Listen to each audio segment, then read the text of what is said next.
Okay, everyone. We're going to go ahead and start with our program today. All right. So let me say at the beginning, please silence your phones. You know, it will be great if you don't have the disruption and the distraction, from the electronic devices. So please do that now. Okay, so my name is Mehmet Tosun, and I'm the director of the Özma Center for Entrepreneurship in the College of Business. And I'm going to just do a quick welcome, and I'm going to turn it over to the person that is really leading this effort. So, but I just want to say, of course, like a couple things about this program. So this is our second year of the Launch Nevada program.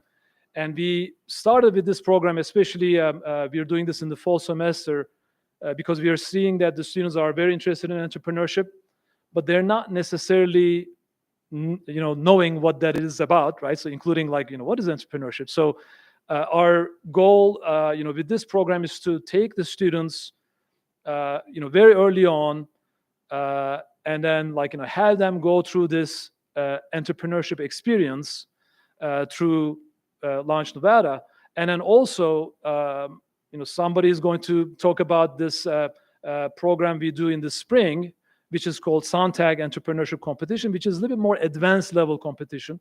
So this actually helps with, so Launch Nevada helps with that competition. So it is, you can see this as almost like a preparation for spring as well. So it is important to be involved in this right now. And actually, right now was supposed to be in September, that we were going to have this event on September 14th, but, had to postpone it because of the smoke that was happening, the cancellation of classes and so on. But still, better late than never. So we're still doing this kind of in the middle of the semester, but like, getting involved in this a little bit early on makes perfect sense because you have other opportunities coming up, especially in spring. So, now, we have a pretty full program for you. So the program includes a keynote speech by Dr. Kimberly Greenland, which will be great. So I'm really looking forward to that. That will be followed by, information about Launch Nevada. So what this program is, like how you can be involved as students in this program. So that will be next. And there's going to be information about Sontag competition that I just mentioned to you. That will be provided as well. And then like we finish everything with a networking session that will be all the way at the end with a reception. So again, my welcome will be very quick, as I told you. So I don't want to take too much time, and I really want to turn over to this individual who's really leading this effort, and in a way came up with this idea of having an entrepreneurship experience for students at the basic level, starting at the beginning of the academic year, so this fall semester. So Armina Karapetyan is a lecturer in the Department of Marketing. So you may already know her, like, through the classes that she's teaching. So maybe you took a marketing class with her before. But I want to also say that, starting this fall semester, Armina is also the recipient of the Charles and Ruth Hopping Professorship in Entrepreneurship, which is an endowed professorship to support, variety of entrepreneurial activities such as this one. So this is, of course, one of the things that she's doing among many other things. So I'm going to let her basically tell you more about our keynote speaker, of course, and rest of the program tonight. So again, welcome and enjoy.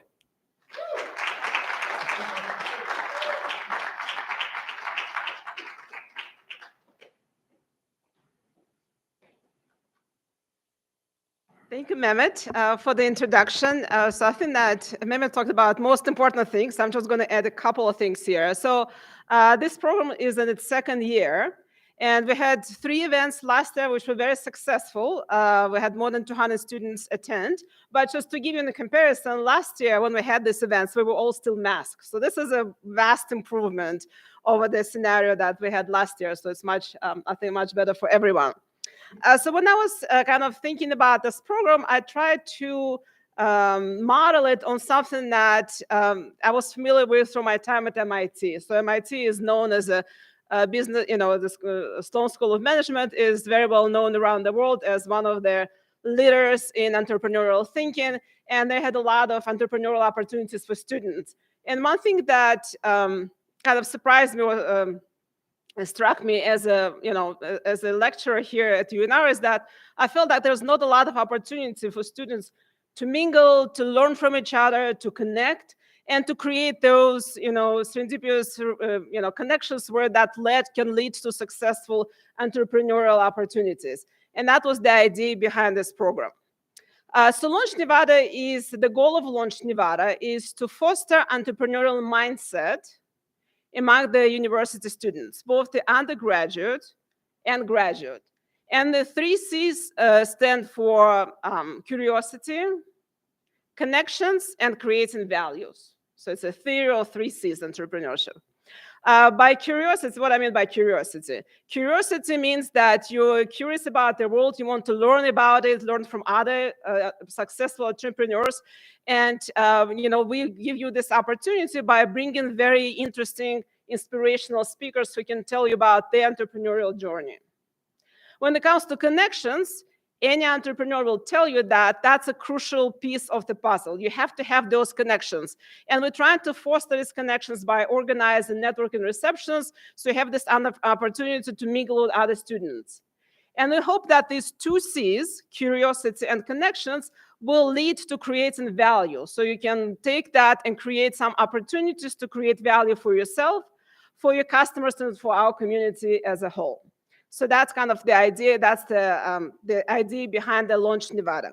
So Mehmet already told you about what our program is going to be. I'm just going to quickly reiterate it. So first, we're going to have our guest speaker, Dr. Kimberly Greenman, who's going to tell you about her entrepreneurial journey, and we hope that that will inspire you to start something of your own. Then I'm going to briefly tell you about how to apply for the Launch Nevada 500 Student Awards. And we're going to have 2 students who have received those awards in the past, and some of your classmates come on the stage and tell about their companies and how they use these funds. Then we're going to have Dick Bartlett, who is the director of the Sontag competition, come and tell you about the Sontag competition. And we're going to finish with a networking reception, which I encourage you all to stay and meet your fellow classmates and other students. With that, I would like to invite on the stage Dr. Kimberly Greenman. Kimberly is the founder and the CEO of Financially Fit Employees, Inc. and Financially Fit Me.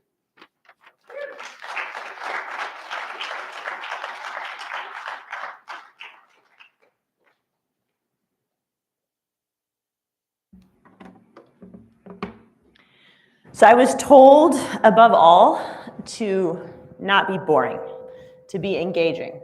So we will see if I can accomplish that for you tonight once we get the correct set of slides up here.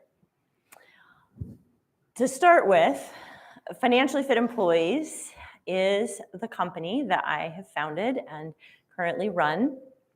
But to get to that point, there's a lot of stories that happened beforehand. Seeds is kind of what I'm going to refer to them tonight, is seeds in life. And so as I'm talking and you're listening to me drone on and on about seeds from my life, I want you to think about maybe the applicability of the seeds in your own life, and maybe some things that come to the forefront of your life that kind of you can think about tonight. So sorry, it's a little blurry, but this is the first seed I want to talk about. These are my maternal grandparents, Clovis and Carol Hill. Clovis got his education, his undergraduate education, on the GI Bill when he came back from World War II. And he met and married my grandma, Carol. After Clovis had his education, he moved to San Diego, California, where he began teaching journalism to high school students. And that's what he did for his entire career, the local high school. But raising a family in San Diego on a teacher's salary wasn't super easy. So in the summer times, Grandpa Clovis also worked construction. And some of that involved digging ditches. So Grandpa was a teacher and he was also a ditch digger. Grandma Carol raised those 4 kids that they had, and then when my mom, the oldest of her crop, graduated from high school, Grandma graduated with her bachelor's degree in teaching, and she went on to have several decades of teaching experience at the elementary school level. They both loved being educators. This is my paternal grandmother, Grandma Joyce. Grandma Joyce and Grandpa Bud raised 3 kids, 3 boys. And when Grandma Joyce was in her 50s, Grandpa Bud left her, necessitating her to provide for her own well-being and welfare from then on. Grandma lived into her 90s, so we're talking a 40-year span. Grandma had not finished her undergraduate degree. She had quit college to raise her kids, and so she found herself needing to come up with some kind of a opportunity to earn money to provide for herself. And so she decided to go into bill collecting, and that became her career for several decades until she retired. Grandma was a very hard worker. Not only did she do that to provide for herself without the bitterness that one might expect from having to go into something like that so late in life and not really wanting it, she also did a lot of yard work herself. So when I would come to visit her and show up, I would see a pile of yard trimmings, like pieces of shrubbery and trees that she'd cut down as large as my car, out by her front porch in the driveway area for the trash to come pick up. And Grandma had done it all herself, well into her 80s. She's amazing. She went on to raise those 3 boys as an adult and help them to become an accountant, a judge, and a janitor. And she was equally proud of all of her boys. And one funny thing that I love to say about Grandma Joyce is that she was the sole Democrat in a sea of Republicans in Sandy, Utah, until the day of her death.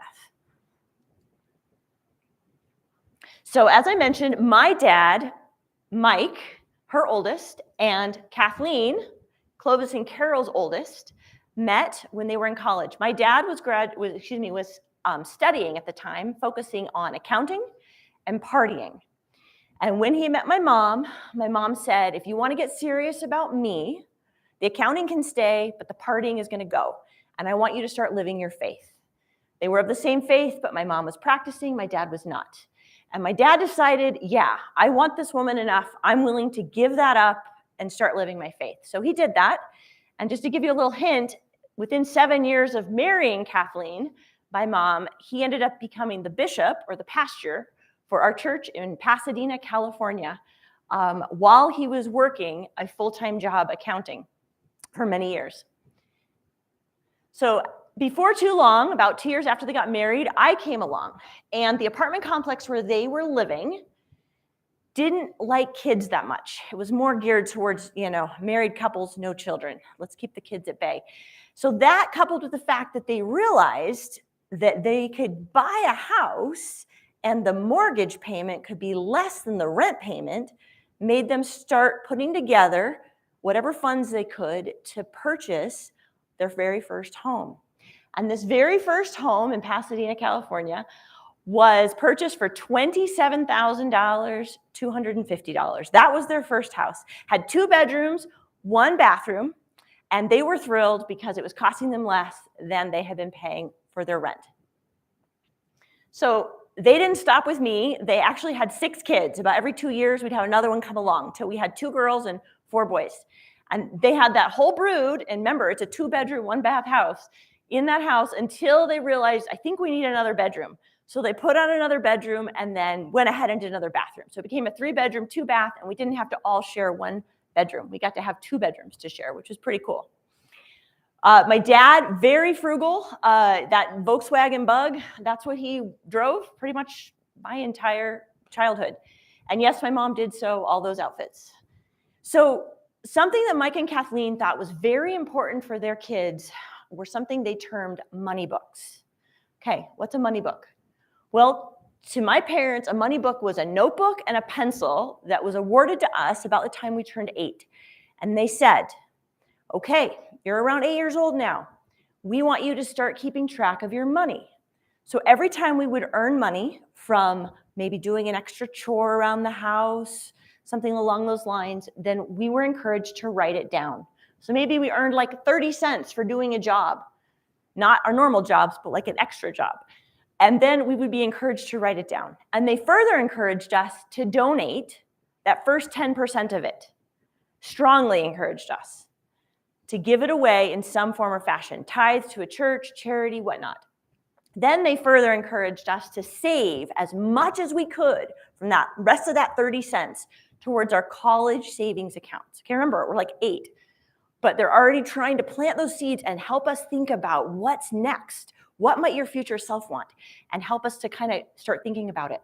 And then with whatever was left thereafter, we could spend it, but we had to write it down. So if we walked down to 7-Eleven and bought a candy bar, we had to write it down. So in this example, you'll see like 7 cents left for candy. Well, that's back when you could buy candy for 7 cents.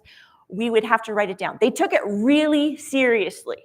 So if we hadn't done our money books in a while and we wanted to go out and play or whatever, and they were checking in on us about it and we hadn't done it, we had to sit down and finish writing out whatever money had come in and whatever money had gone out before we could resume whatever fun activity we wanted to do. So I mentioned the frugality of my parents.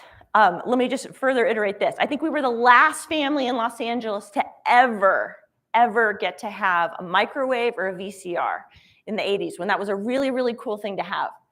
But my parents' frugality with that first little house that they bought, that little 2-bedroom, 1-bath for $27,000, as they looked around on the street, they could see, gosh, things are starting to get a little bit more expensive. Things are going up. They're not staying the same. And so they scraped together a couple more dollars, put it together, and were able to get a down payment for a rental house just down the street that needed even more work than the one that they had bought for us to live in. So my dad, in between working full-time, raising 6 kids, and then being bishop of our church, the Church of Jesus Christ of Latter-day Saints, he also would get up on the roof of this rental house and he would tear off the old roofing panels and put on the new ones. They did whatever they could to get it up and going, and they got renters in there. And so for the next 15 years, we lived in our house and we had the rental house down the street that they would constantly be improving and keeping renters in. So after about that 15-year mark, we had all 6 kids. It's getting a little tight in that little house, and they realized our home values have gone up enough now that we could sell these 2 houses and we can buy a different house, a house that maybe better meets the needs of our growing family. And so they did that. They sold them both and they bought a 6-bedroom house, which seemed astronomical to us. We were amazed. They were tiny bedrooms and the house needed a lot of work, but we were so excited because the very cool thing about the house in our mind as kids was it had a swimming pool. And so it was amazing that we got to move into a house that had a swimming pool and that most of us got to have our own bedrooms. Not all, but most. And so, yeah, we had to do a lot of work. We had to scrape old wallpaper and whatever else and help put in yard and stuff. But we got to go swim when it was done. So we were pretty excited about that, and we thought that was really cool. And my mom, frugal as ever, was able to solve one of the biggest flaws about the house, why nobody else had wanted to buy it before my parents took a risk on it, was because in the backyard, it went like this. It was just a gully. It went straight down. There was nothing there, just a sheer drop off. And so she talked to all the local contractors in town, and she got them to come dump their dirt loads in the backyard of the house for free until there was enough dirt that it was kind of sloping down a little bit and we could go in and we could landscape it and actually put in grass and trees and bushes and stuff. So kind of a cool thing that they taught me early on. If we're willing to make the sacrifices on the little things, we can save towards the big things that we really want, our goals, and we can actually achieve them. Yes, it takes time. Yes, it takes a lot of hard work. And yes, it is possible. So about my junior year in high school, I had decided, I think I'm ready for college a year early. I think I want to go and get started on my degree. And so I applied to Brigham Young University in Hawaii, and I was accepted. I couldn't believe it when I got the acceptance letter. It was so cool. However, my parents weren't thrilled about having their daughter become a high school dropout. So they said, you can only go if you save all the money you need for your first year of college and you can pay for it completely. Tuition, room and board, books, plane ticket, the whole 9 yards. So at the time, to go to Brigham Young University in Hawaii, it cost $5,000 for the first year, all costs included. Thanks to their insistence on saving money for college when we were younger, I had already saved at that point in time as a teenager $2,000 for college. So I only needed $3,000 more within that year to get there. But I was a junior in high school and I still had to, go to school and finish my coursework. But after school and then in the summer, I just worked job after job after job, back to back, back to back. And these are some of the ones I was privileged to work at.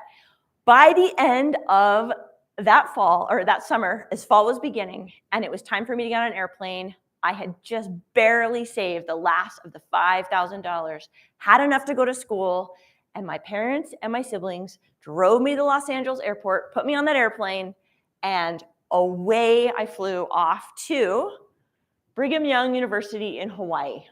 It's on the island of Oahu on the North Shore. Beautiful campus, beautiful people, amazing, amazing experience. Small population, only a couple thousand students, but like up to 70 different nationalities represented. So I was able to go to school with kids from all over the world, and it was an amazing opportunity to see how much sacrifice had been made to get their education. For example, I had a roommate from China who was in her 30s who had saved much of her life to be able to come over to the States and gain an education. Very humbling. Something else that was so eye-opening and wonderful to see was that so many of the students at this university were on scholarship, which meant that they could work at the Polynesian Cultural Center next door to the campus, and with that, it would pay the majority of their tuition and their room and board. But that only left them with a couple dollars a week for their personal needs. And so one day, walking across campus, going into the public area of one of the dorms, I witnessed a group of Polynesian students standing around, and one of the students had a candy bar in his hand. And he opened up the wrapper and he broke off a little piece, and then he passed it around the circle. And so that every single person in that circle could have a taste of the candy bar and that they could share. And they wanted everyone to have it. Even though it was a great sacrifice because he didn't have much to work with, he wanted to give it and share it with others. That is something that I learned so clearly in Hawaii. The adage that if you can give something away, you are rich, no matter how little you have. And if you can give nothing away, you are poor, no matter how much you have. One of our classes at the university encouraged us to get out into the community and to do some volunteer hours. So I chose to do mine at Kahuku High School, which was a local high school not too far from the campus on the North Shore. The counselor at the high school asked that I start working with a group of students who are at risk of not graduating high school. And the reason they were at risk was because of smoking pot and not taking school very seriously and not really seeing much of a chance for a future. This was a very common thing for a lot of people struggling with in Hawaii, particularly the adolescents.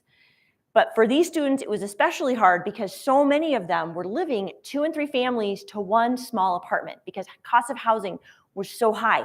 It didn't seem in their minds that there was much to hope for or much to work towards because everybody they saw was doing the same thing, smoking pot, going to the beach. There wasn't really anything else to be excited about. And so it was really a neat opportunity to work with them and to talk about different college options, to bring in opportunities that they could research and look at and think about both on the island, but even more importantly, on the mainland, where maybe something they hadn't even thought of leaving the island. So it was a great opportunity, again, to see people living different lives than the one I had lived and being able to see what options and choices might be out there that they hadn't considered before. In 1991, we had the flood of Oahu, where we ended up with 3 feet of water throughout the streets, just flooded. It was crazy. Red Cross came in and enlisted all the students to help with the cleanup, which was vast. And so we went into neighbors with kind of in the immediate area of Laie, little city, and we helped them take all their belongings out to the curb that could be picked up by the trash. We helped roll up carpets and put it out so it could be gotten rid of and gone. Something that impressed me so much and that I learned from watching these community members was that people mattered so much more than things. Being from Los Angeles, I had seen such a huge emphasis placed on belongings and trappings and things that you could buy and own. And these people had just lost everything in their home and they didn't care. They were just excited about being alive, being happy, and life moving on. That was a wonderful lesson for me to grasp and understand, and I appreciate them teaching it. The people who emulated this for me the most, probably during this young age for me, was my bishop and his wife while I was at that university.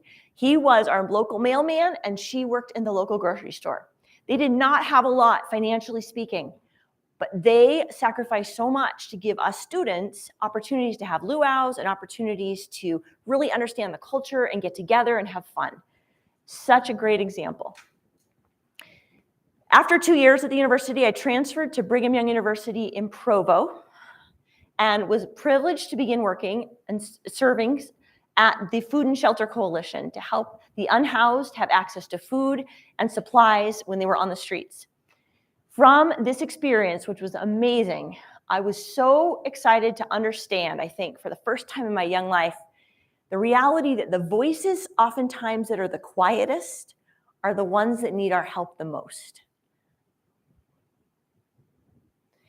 So also within that time period, I met and married my husband, Chris, graduated with my undergrad, and we had our first son, Skylar. It was an eventful couple years.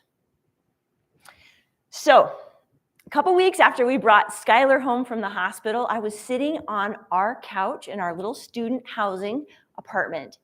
And as I was holding this beautiful baby, all of a sudden, I had this sinking feeling in my stomach. And I realized as I looked around our tiny apartment at the new high chair that we had bought and the car seat that we had bought to bring him home from the hospital in, and the crib that was around the corner, that we didn't have enough money left in our bank account to cover our rent that was due in a couple weeks. Rent was $325, and we didn't have enough. We had been so busy buying things that we thought we needed for our baby that we had forgotten to provide for his most important thing, stable housing. So, wow, it really hit me hard. I thought back to the money book example my parents had given me that I had learned. I thought back to my husband, what he'd been doing as a single to keep himself afloat. We'd done a pretty good job as singles, but as a married couple, now with a brand new baby, clearly we'd kind of failed. We hadn't figured out how to start doing it together as a couple, to figure out our money, to budget together, and to prioritize the basics first. So, were we kicked out of the apartment? Fortunately not. We were able to get an emergency student loan of $1,000 that was able to cover rent for the next couple months, and I was able to pick up a part-time job that helped us to cover kind of some of the essentials that we needed. And life continued on. And before too long, a couple months had passed, and we were on our way to University of Houston to start graduate work. The car that we used for our student years was a 1984 Honda Civic, and it was a lemon with a capital L. We began to realize we had made such a poor selection when our 2-year-old son started knowing the tow truck driver by name because of how many times he had to be called to haul the car into the mechanic once again. To make matters even worse, the car was rusted out completely on the bottom. And if you guys know anything about Houston, you know that it rains a lot and there's always moisture on the roads. And so we'd always get water coming up in through the car. And so our son would say, Mommy, we've got rain in the car again. It's flooding in the car. So my husband took a drill and he drilled holes all through the back seat of the car. So as the water came in, it could also escape and go out. That was at least how we solved one of the problems. During that time period, car issues aside, we also brought into the world our second son, Christian, and it was a joy to have him.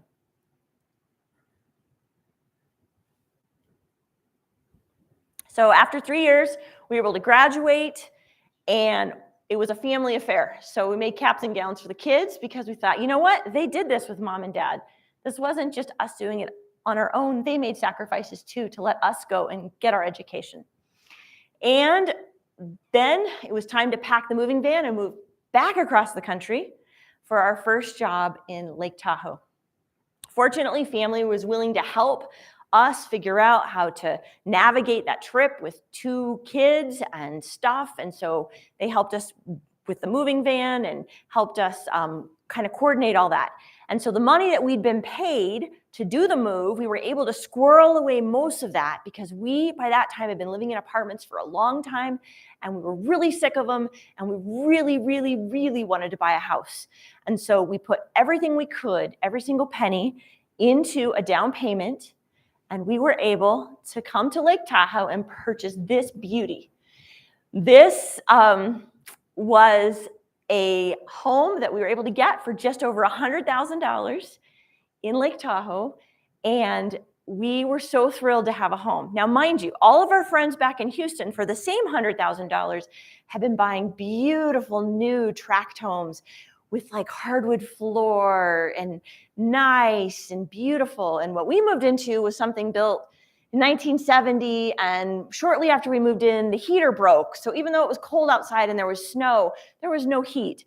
We had to figure out how to keep our babies warm for weeks while we're waiting for parts for the ancient heater to deal with everything. And so that, in combination with the fact that there had been some water damage, and so to close on the loan, they had to give us a credit towards some new flooring for the living area. And so that was great that it was included, but the glue to put down the floor was another $240. We didn't have that. Between student loans of $40,000 and now a $100,000 mortgage on a house, $100,000 plus on a house, we didn't have $240 to be able to buy the glue. So we had to save $40 a month for 6 months until we finally had enough to buy the glue and put down the flooring. It was a process. It was a lot of sacrifice. And the loan to buy the house wasn't that great. Remember, we didn't have a very big down payment. So our first on the house was like 6.75%. And the second was like 12%, which we were able to eventually refinance down to 10, I think. Not great circumstances for buying a house. However, the reality was we were thrilled to be in it. We were thrilled to have a house that our kids could play in and that we weren't in an apartment anymore and that we knew we were building some kind of equity, somehow, some way. So we were very happy about that. About a year after we had moved to Lake Tahoe and we were grappling with how to keep everything afloat and keep kids happy and warm and everything we needed to do, our very first bonus was set to arrive. First time in our married life we had ever had any extra money that hadn't already been slated to go to something that it needed to go to. So it was like almost like you go, oh gosh, a kid in a candy store. This is great, extra money. Well, it ended up being that my husband and I had very different views of how that money was going to be spent. And we hadn't really had time to talk with each other about it. We had just been formulating our plans individually over quite some time about how it was going to be spent. And when we finally did come together, we were both vastly surprised by the other's ideas because they were not our own. So for my part, having walked into our sons one day after taking a nap, I noticed our oldest son, Skylar, had taken the ancient carpet from the 70s, and because it was Berber, he had been able to create a spider web, a very intricate one that went all over the entire room. So he had basically just torn up the carpet. And so I assumed, logically, from my perspective, that we would be purchasing new carpet for the bedroom so that the kids could have somewhat clean, orderly carpet to play on. My husband, on the other hand, had grown up biking, and he is now living in like the mecca of mountain biking territory. And so he 100% assumed that he was going to be able to use the bonus to purchase a used mountain bike so he could explore all those mountain biking trails. Well, it didn't really matter how much we tried to argue our point to the other. We never caught each other's vision, like at all. And we're talking about a lot of heated discussions here over a long period of time. And so the logic we came to was, if we can't agree, let's not get either, because we don't want to have resentment building, that one person gets what they want and the other person doesn't. And so we took that bonus when it arrived, and it just sat in a savings account doing nothing until quite a long time later, a second bonus arrived, and we were able to purchase both the carpet and the used mountain bike at the same time. Not sure if you would have handled it that way, but that is how we navigated that tricky territory of the first time we had ever seen any extra funds. After that, it was all hands on deck. We built a fence so that the kids could play outside and not get taken off by a coyote. We were able to, with that glue, put down the floor in the entryway and in the living area. We were able to paint cupboards. We were able to update those ancient 70s style appliances. And even Christian was able to get enlisted in helping sand the deck. And during that time, our daughter, Allie, was born. All right, so I showed you what the house looked like before. This is 4 years later, after a lot of work, a lot of sacrifice, a lot of sweat equity. We were able to list and sell that house for almost 3 times as much as we had bought it for. So at that point, we were feeling so grateful that our first little house had been a little cabin in Lake Tahoe and not a tract house in Houston, where they hadn't had that level of appreciation. We were grateful that we had been able to set and meet a goal that mattered to us. All right, now I'm going to tell you a story about over-frugality that was one of my kids' absolute favorites. So during our time in Tahoe, our cars that we had brought over from Texas did not even get out of our driveway, let alone our neighborhood. They were front-wheel drive. They couldn't handle climbing in the snow. They couldn't handle any kind of snow driving, unfortunately. So we had to sell them, and we picked up this old 1991 used Land Cruiser. We loved this car. We loved it. We could pack the kids, the dog, the bikes.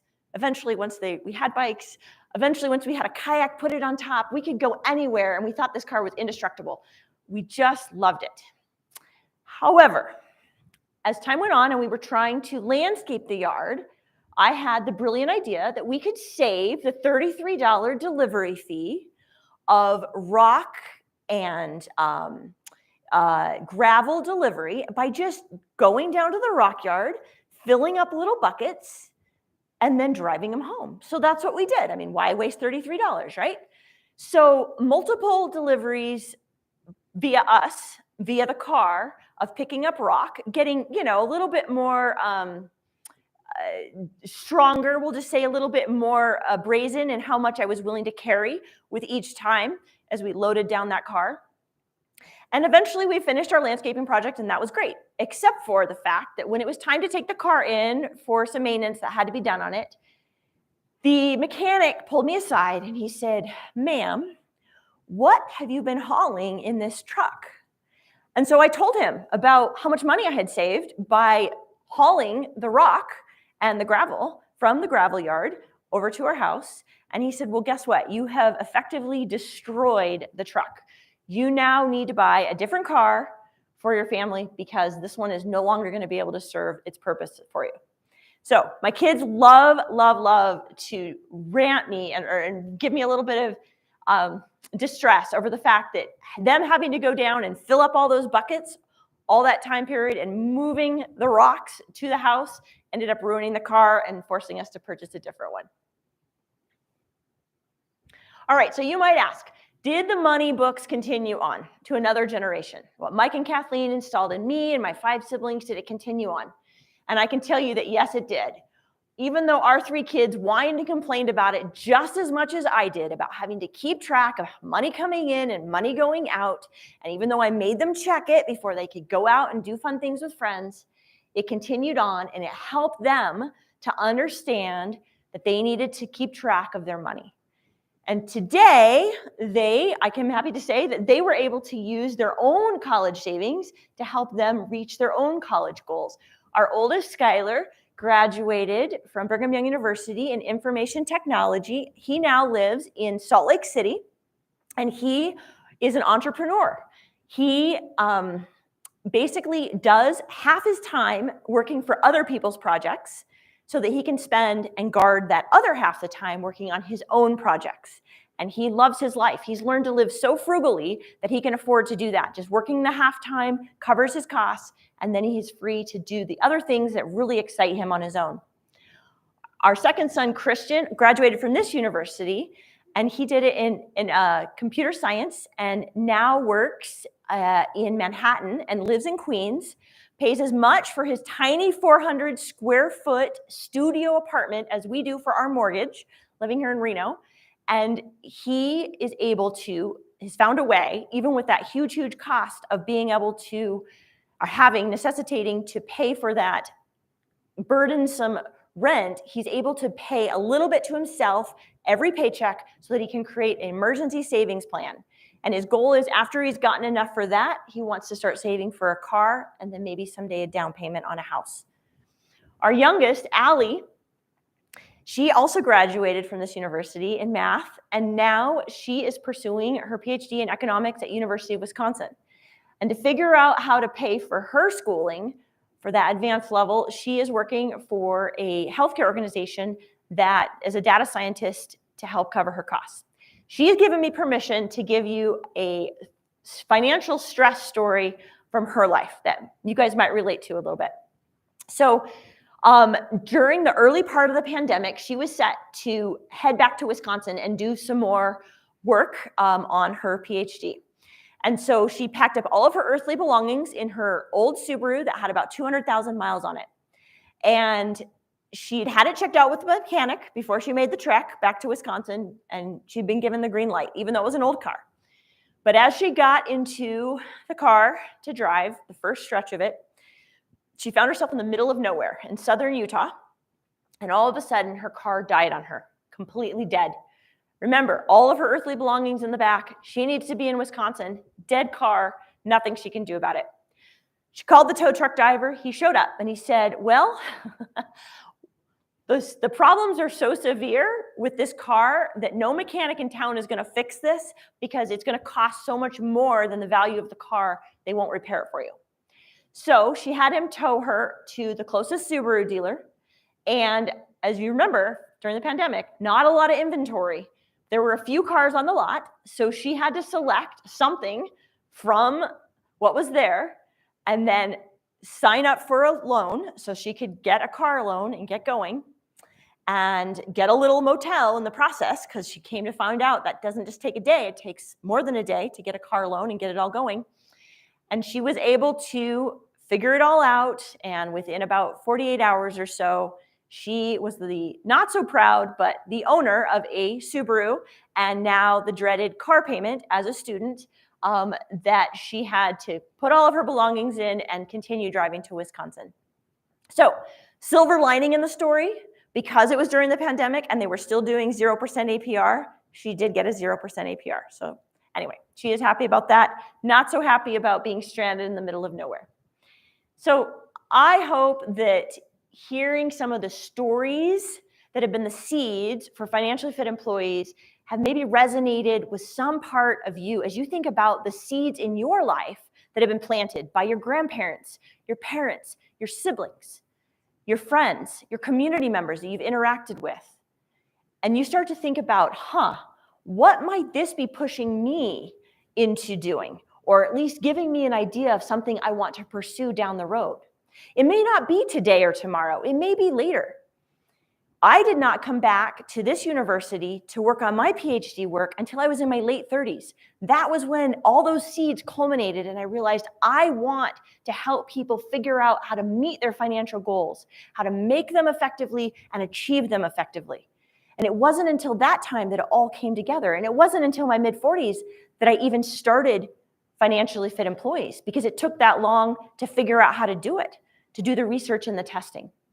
So I hope as you've listened to this, it's helped a little bit plant those seeds. Now, to go in and have maybe another voice talk about our company a little bit, I'll tell you, Channel 8 aired this program on us about 3-4 weeks ago now. They wanted to talk about Financially Fit and what it's doing in the community. So instead of me talking about it, I'm going to let the anchor talk about it, and we'll go ahead and play the video. The average family is spending nearly $500 more a month to buy the same goods and services this summer as just last year. And that's why I'm launching a 3-part What Matters to You series today about a local woman with a program that may help. She spent 7 years of her life to identify and help people overcome the main reasons they don't get out of debt and save money. Financially Fit Employee CEO Dr. Kimberly Greenman says she developed something no one else has ever provided. Where do you see the company in 5 years? We have an overarching goal of being able to reach 10% of America. That's about 35 million people. Yeah. She's not alone in her optimism. It's years of time.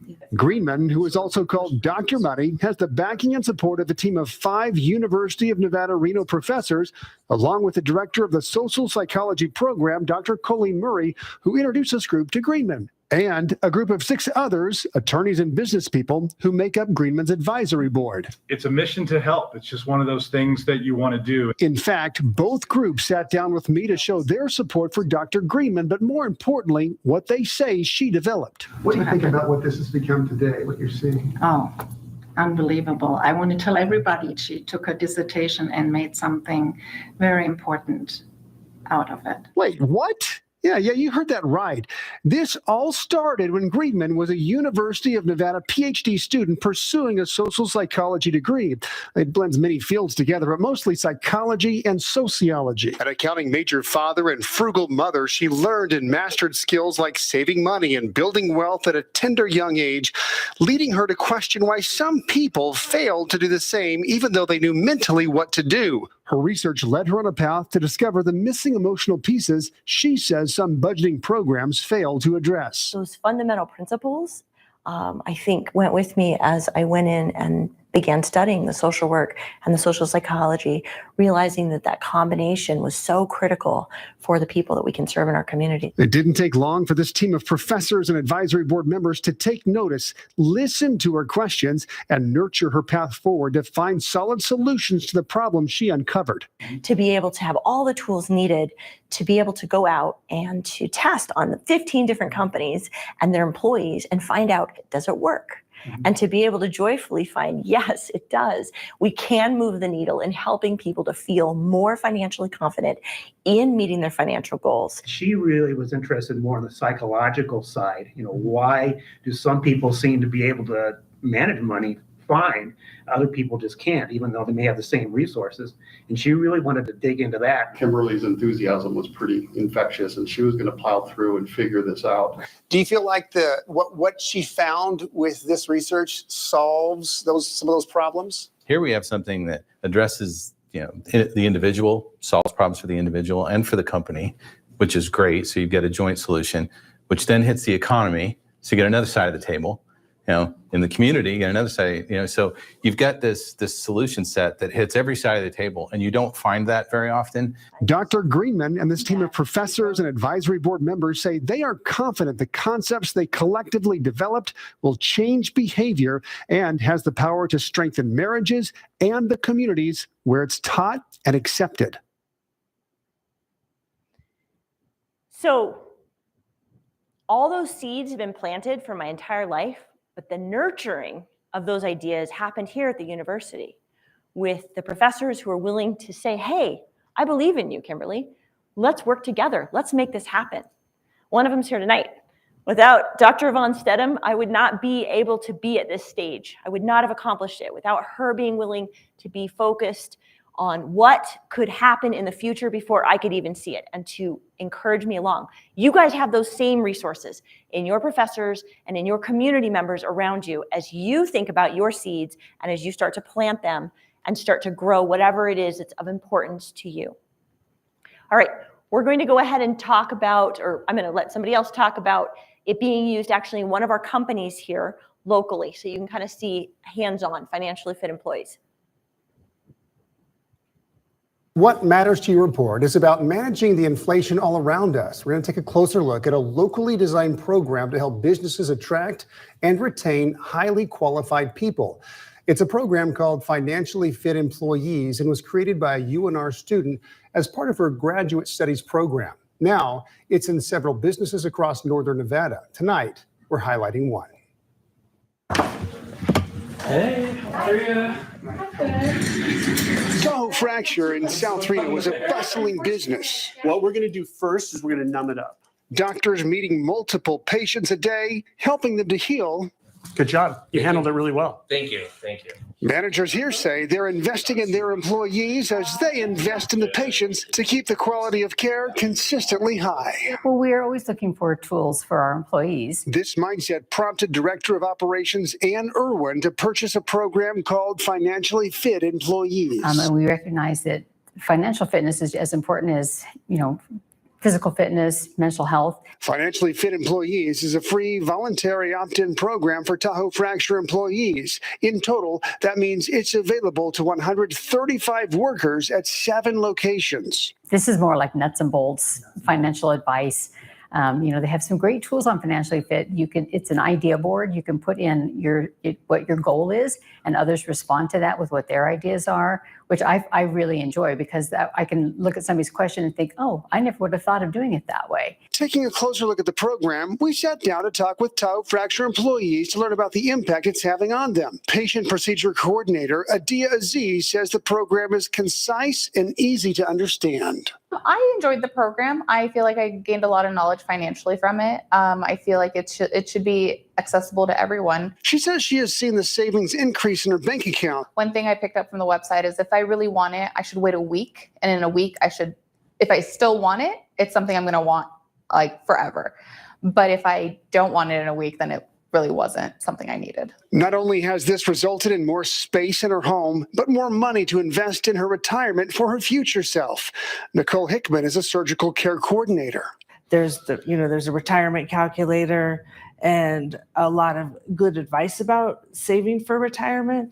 It's just given me a place to check into. Well, she admits the employer-provided program has not changed the amount of money she is investing or the types of investments she's using to build her retirement, but she says she now knows the action she will take if she decides to make these changes. Financially Fit Employees, a locally designed program by a UNR graduate student, now taking off in our area with plans to expand it across the United States as well. What Matters to You report is about managing the inflation. So the Tahoe Fracture Orthopedic HR director quoted this: "As an HR professional, one of my goals is to attract and retain the best talent. I want to remove any obstacles my employees may be facing so they can focus on caring for our patients. Adding financially fit employees to our total compensation package shows our employees that we care about their whole self, their physical, mental, and financial well-being. The tools and support provided by FFE have helped many of my employees reach their goals. One employee was able to save a down payment for a home. Another feels really good about the college fund they started for their children, and many others are feeling better about their retirement. I am proud to work for a company who invests in its employees." Every entrepreneur is going to have some metric that speaks to them, that they're so proud of, that they really, really are working towards. And I can tell you, this is my metric. I am so excited to read reviews like this, to hear from our administrations like this, to see people's lives actually getting better from using something, from an idea that was born throughout my life and developed and nurtured here at UNR. So exciting and so successful in my mind, how I measure the metrics. And I'm so excited. Just wanted to share that with you. All right, we're going to look at one last video. And this one, they're talking about a student who was a UNR student who used Financially Fit Employees as one of the pilot programs that they're launching here for students at University of Nevada, Reno, and also at TMCC. And he's going to talk a little bit about using it as an individual, what it was like for him.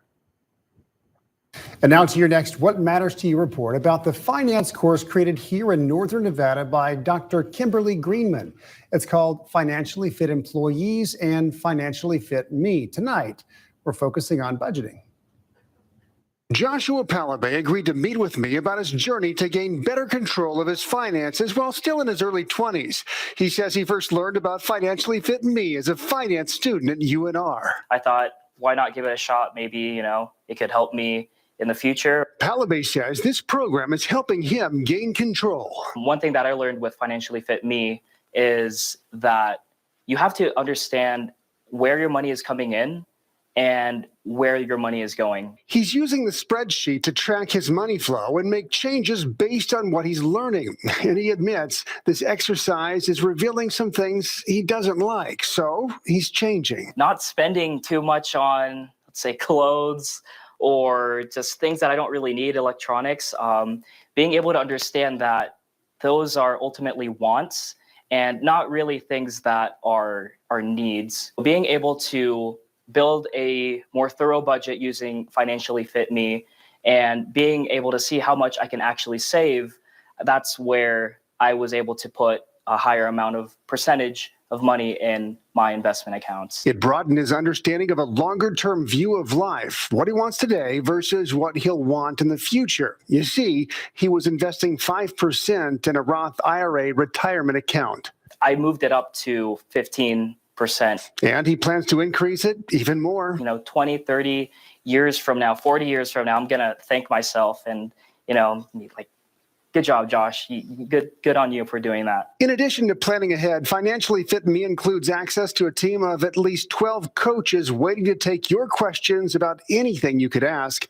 It provides an area for community posts, for collaboration and discussion about goals, and users can earn points. You do that on the program by watching a series of videos and understanding, how and where does your money come from? You can see that there are actually quite a bit of videos that you can watch going into many different aspects of finance and money. You can also get points by completing tasks like posting goals, referring others, and building a financial report. Those points can be redeemed for gift cards to places like Amazon, Starbucks, and Walmart. Because with proper investing, compound interest is on his side, especially at his young age. He's on track to amass a small fortune at retirement. And now it's So as you think about your own seeds, your own nurturing that you're doing right here at University of Nevada, Reno, as you get your own education, as you meet the people that are helping and supporting you, think about the money and the pieces that it might play in meeting your goals. And think about some of the things that might help you to work towards that. And that is what I have for you tonight. Thank you so much.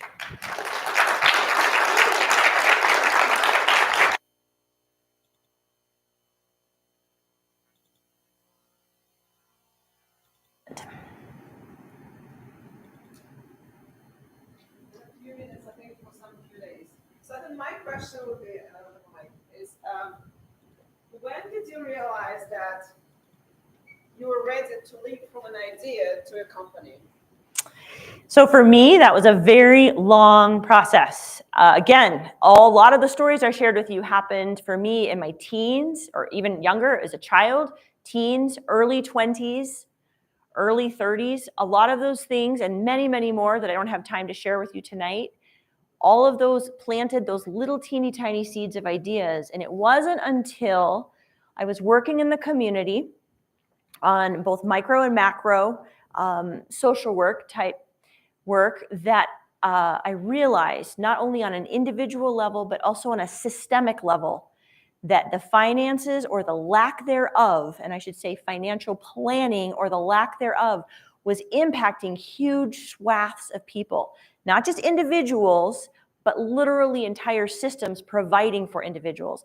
And it was that working opportunity that really, I guess, was in a sense, the catalyst that moved me to make the application to University of Nevada, Reno, specifically to study this topic and to understand and uncover how we could help move the needle to move people away from the financial stress and towards the financial wellness so that we could do more preventative care in a sense of helping meet and reach those financial goals and find the excitement that comes from it.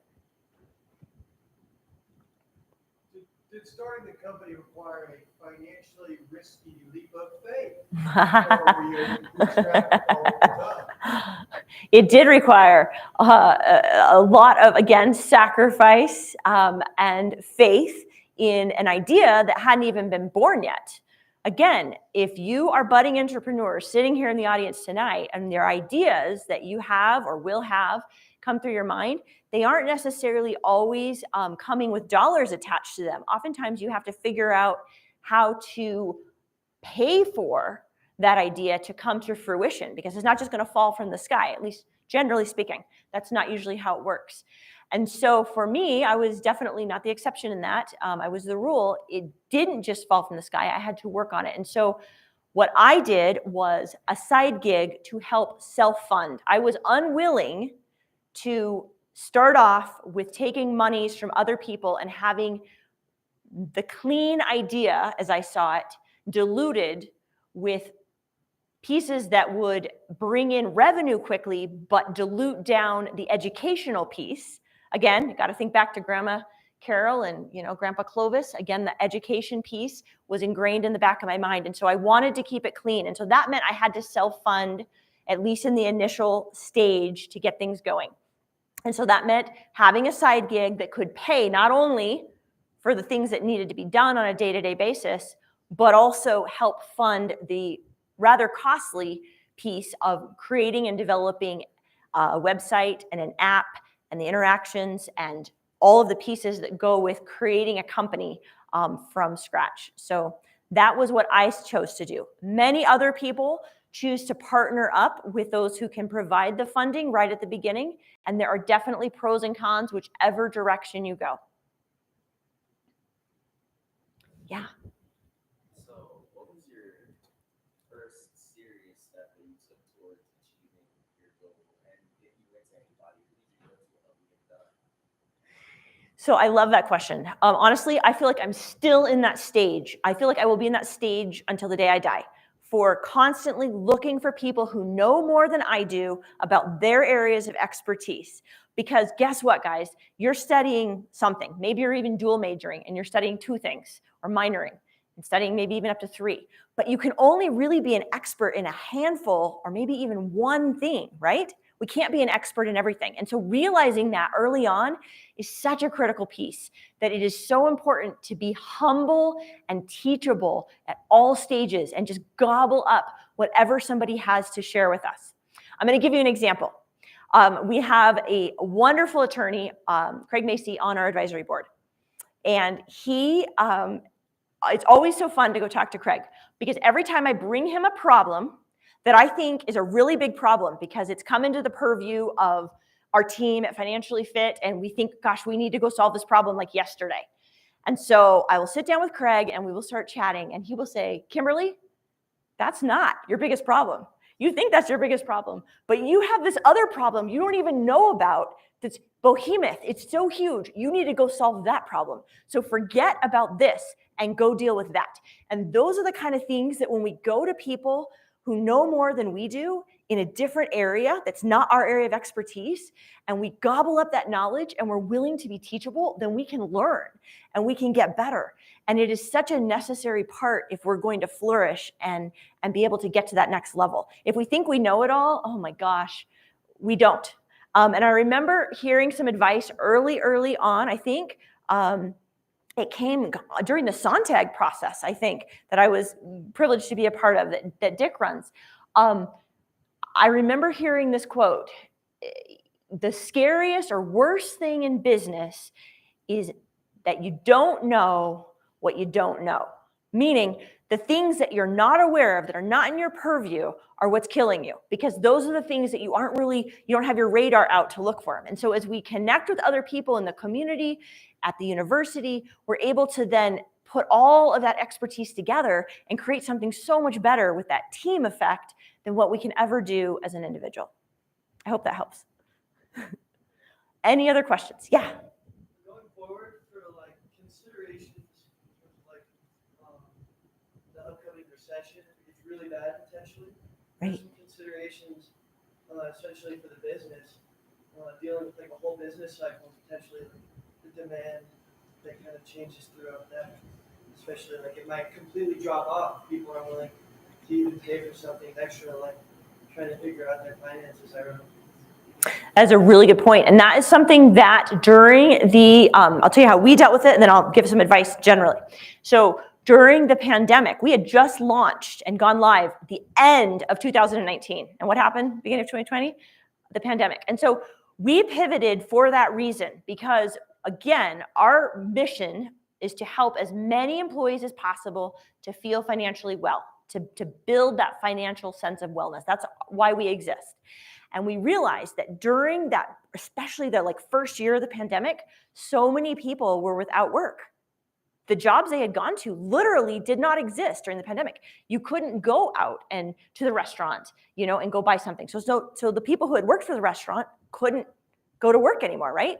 We had that exponentially happening.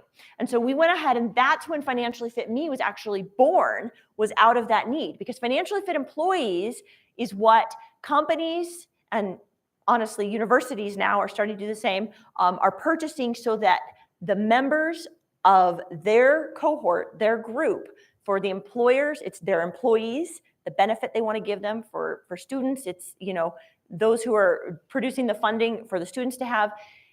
That is something that has been created, that we spend a lot of time developing, testing, researching, everything else. That this is something that they want, this is how much they'll pay for it, etc. But when we had so many people who didn't have jobs, who were unjobbed in a sense, then we realized we need something that is just free, that people can just use to help them and benefit them. And so that's when we created Financially Fit Me. And just so you know, Financially Fit Me is the first level, the first tier is completely free. So anybody can go to Financially Fit Me and start using the tools that we make completely available for free on that. If you want other things like coaching and access to community and those kinds of things, then it can cost a little bit more, like $3 a month to pay a little bit more. But we created that because the market was changing, and we wanted to make sure we were servicing that market in that way. So back to what you're saying now on a more broadly thought of area. I want to take you back to when we bought our house, that first house in Lake Tahoe. We were buying it at a terrible time, okay? But let me tell you something. I had seen my parents buy a house years ago in the 80s when interest rates were like getting up to 18%. I know you guys are going, what? That's crazy, but it's true. That's how much people had to pay to get access to cash to buy things, to make investments. And I'd still watch them been able to make money, even though they had to have yucky loans, they were still able to make it work. And I think the same thing goes with our ideas. Sure, maybe we have to be more scrappy when things get harder, but we also pick up skill sets and tools along the way as we do that. And it doesn't mean that we can't reinvent the wheel to service that population that needs servicing at that point in time. So regardless of how we look at it, there is always a way to use the market to the advantage of meeting a need. If you have found the need that speaks to you in your heart, that you want to go out and provide, because you'll be committed to that idea and you'll see it through thick and thin, and you'll be willing to work and be scrappy to accomplish it. I hope that helps. Anything else before we turn the time over? Yes. Yeah, so with starting the company and formulating a team of people to work together for the future, what kind of characteristics, qualities, and skill sets did you look for in people to bring on the team for this? That's a great question. So for me, a lot of it is gut. A lot of it is how I feel that I connect with that person, how I feel they connect with me. A lot of it is that sixth sense of how you feel like, can you get along with that person? And that weeds out a lot, as far as whether or not they catch the vision, whether I catch their vision, whether we feel like it can work together. But it is a process. And one thing I want to say about this is something I have learned the hard way, and maybe I can pass this along to you, and you guys can learn it the easy way by being told about it. And that is, everything you do as an entrepreneur is selling. So even creating a team of people you want to work with, you are selling. You are always selling yourself and your idea. And sometimes they are biting, and sometimes they are not. Sometimes you like that sale that you're making, and sometimes you have to back away. But if you think about creating your team, think about it honestly like pitching and selling, and you will be a lot closer than what you think it will be, like people just lined up and you just maybe picking out headshots and choosing who you want. It's more about the chemistry, and if it feels like you guys can work together and be committed. And remember, commitment levels are going to ebb and flow. You, as the founder of your idea and that nurturer of that baby, you're going to be probably pretty high, right? But some of your team members might be on varying levels of commitment because they may have caught different parts of that vision or have not caught parts of it, and they're going to be behaving accordingly. And people are going to come and go from jobs. You're not going to necessarily have the same people a year or 2 or 5 in that you have at the beginning. That is just kind of part of the process. You're going to have changes and growth. And so if you expect that and kind of get prepped for that, it's a whole lot easier than getting slammed to the wall like, oh my goodness, this valuable team member is now leaving and I have to find a replacement. So hope that helps. All right, anything else before we turn it over to our next exciting part of our program? All right, thank you once again.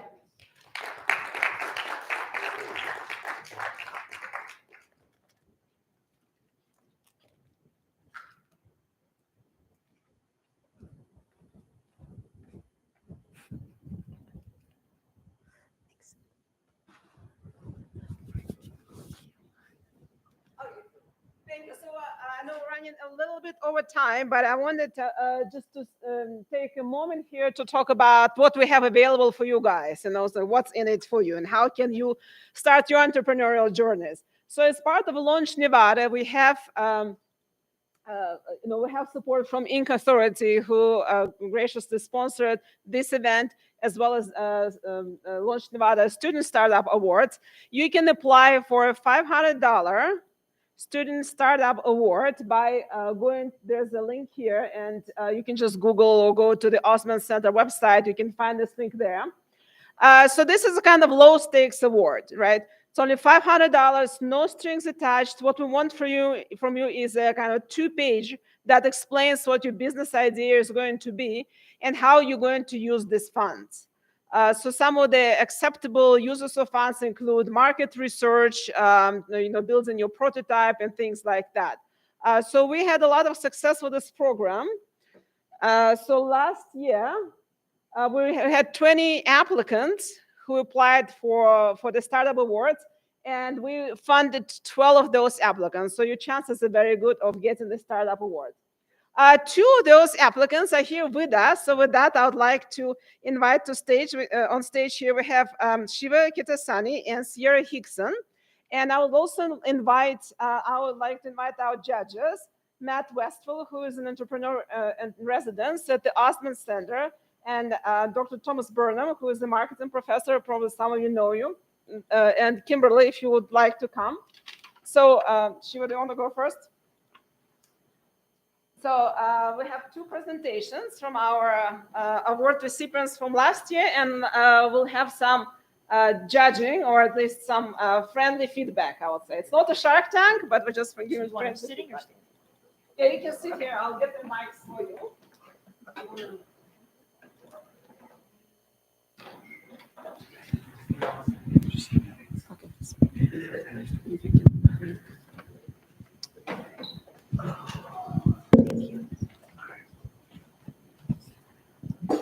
So this is AC. Oh, actually, gonna borrow this. Can you do that? Yeah.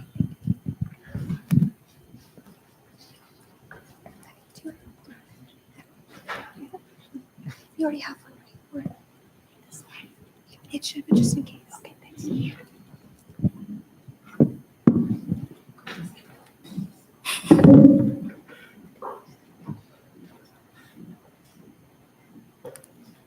All right.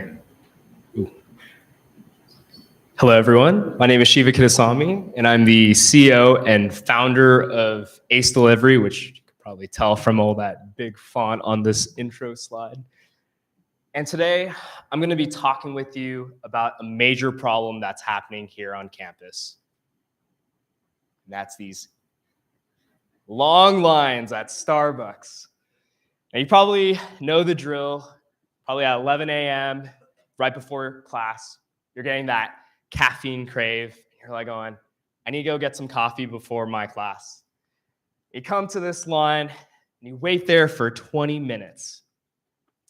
And by the time you get up to the line, you look quickly behind you, and there's 20 more people in line.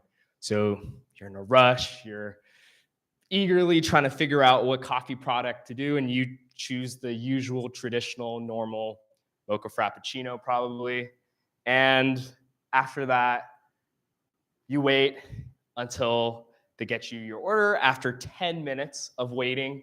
And at Starbucks, you know that they probably mispronounced your name. I've gotten Shiva, and finally the right name, Shiva. And after getting your product that you're just like, I don't really know about this, you realize that you're 20 minutes late to class. Now, the usual thought process in a college student are two things. One, I'll go to class. I'll brave it out. I've already missed 20 minutes worth of lecture. I'll just go and learn for the rest of the class. The other option usually is the case, and that's just, I'll skip class. And I just don't think those options are great. That just sucks. This whole solution, traditional solution of going to a coffee shop, ordering your drink, that whole solution just sucks. And that's where Ace Delivery comes into play. No more long lines. What's cool is we have a custom app and website already built where you can order one of our specialty drinks or unique drinks. One of the other great benefits is getting a direct coffee and tea delivery experience. So what do I mean by that? Oftentimes, let's go back to that scenario where you're kind of late to class, but you have room to spare where you can walk to the lecture hall. What you can do is order it right from the mobile app or website. And when you get back to class or when you get to that lecture hall, the drink is waiting for you right there. I think that's a pretty magical solution. And what's awesome is we have, of course, unique drinks that we've catered to every season. One of my favorites is probably the Indian masala chai. And a little background, guys. Chai means tea, so when you say chai tea, it just means tea tea. So we just got rid of the Indian masala chai tea. We just said Indian masala chai. It's the first time in an American market that this traditional drink is being introduced, which I hope you guys try out one of these days. And finally, the creation of a local economy. And this is probably one of the most proudest things that I love about the platform. Going back to that point of direct coffee and tea deliveries, we're able to do this through eco-sustainable delivery methods like walking, biking, electric skateboarding, as that handsome fellow is doing up there. But more importantly, we're able to do these direct delivery experiences because of the fact that all of our delivers are college students. And we really, really put our whole brand on a family of college students. And that's why I'd love you guys to join Ace Delivery and order from us today. For students, by students. Thank you.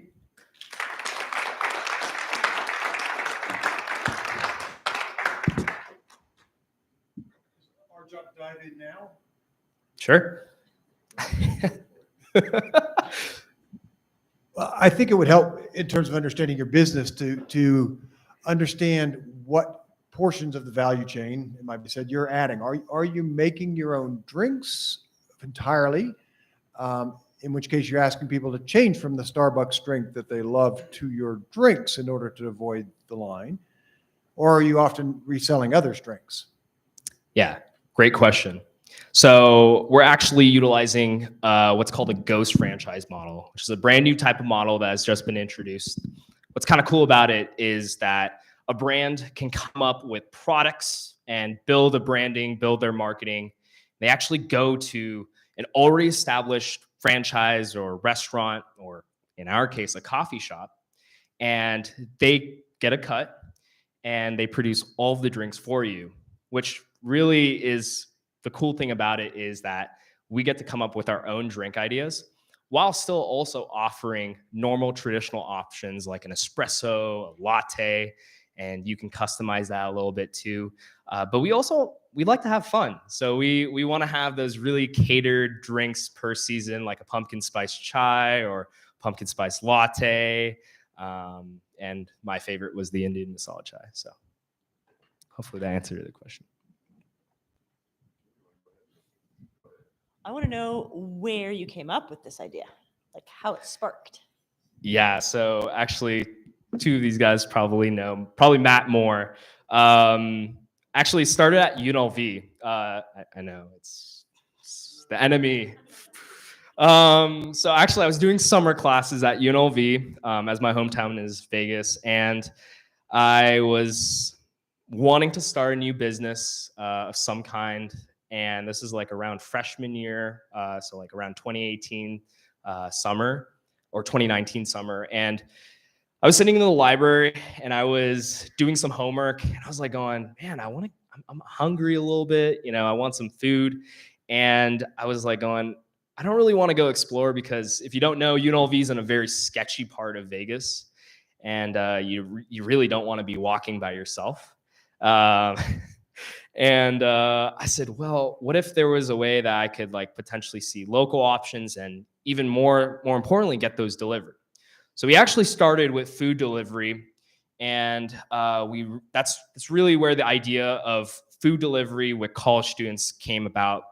And we actually recently pivoted to coffee and tea and went in this more ghost franchise type model because we saw the ability to scale super quickly because of other ghost franchise models that have come to fruition, like Mr. Beast Burger and various other chains. So, yeah. So Shiva. Hello. Hi, buddy. How are you? Doing good. You ready? So in the last 4 or 5 years, there's been a lot of noise in the delivery space, like huge players, like little players, like regional players. As a lot of you guys know, I spent a lot of time at the university and for nonprofit around the world, spent a lot of time in Poland recently. There are probably 20 different types of deliveries, all on scooters, bicycles, all kinds here in Nevada. Just since the pandemic, before the pandemic, we had all these delivery things. Then the pandemic happened, and due to need necessities, such as Kimberly was talking about, all kinds of things started popping up. We had, we'll deliver medication, we'll deliver this, we'll deliver that. And you guys have come up with this, I've known you a long time, my friend. You may even get great. But the bottom line is, what are you doing about the noise in the space? Because everybody can purport to deliver anything now. It used to be food and a few key things. Now it's anything you want. So how are you guys going to deal with that and stay focused and yet still be able to make money? Yeah, so that's a good question. I think for us, we really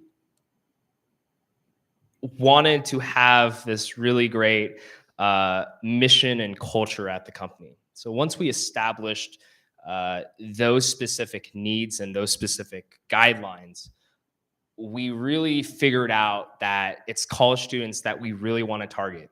A lot of these other delivery platforms are often kind of wanting to do everyone. They want to have a large audience, and they really aren't going for quality. They're just going for quantity. And for us, we really felt, me and my team, we really felt that it was important that the solution was going to be at the best satisfaction of the customer. And what I mean by that is oftentimes with these big platforms like Uber Eats or even some local type of solutions like the little tiny robots that we've talked about. Those solutions are good, but they have very small limitations, or probably even big limitations, especially with the major players like Uber Eats, Postmates, DoorDash. Oftentimes you'll be going through the issue of when you're getting stuff ordered onto campus, oftentimes you're going to have to go find that specific person on the side of the road. Or in my case, freshman year, the person just canceled the order and just left and took my food. And I was a starving freshman student, no dining hall, nothing was open. So I that sucked. And it took 3 weeks just for me to get a refund back. And this is pre-COVID, so there was no excuse for delays and stuff like that. I think for us, what's pretty nice is the combination of having college students and being able to deliver anywhere on campus directly to you. If you're in the library on the 5th floor, east side, I think that's probably the most magical experience. And I think the magical part is what we really want to kind of create. Yeah. We call the supply chain the last mile. In their case, the last mile is right last 100 yards, right? Yeah. But this is a big deal in supply chain all over the world, that last mile, and that's the critical one. So talk to me about why you can make up the last mile, in your case, the last 100 yards, where other companies can't. Yeah. So since all of our delivers are going to be college students, a lot of them know where every single building is on campus. They know where the lecture hall in Ansari Business is. They know where the KC is. They know these little nooks and crannies.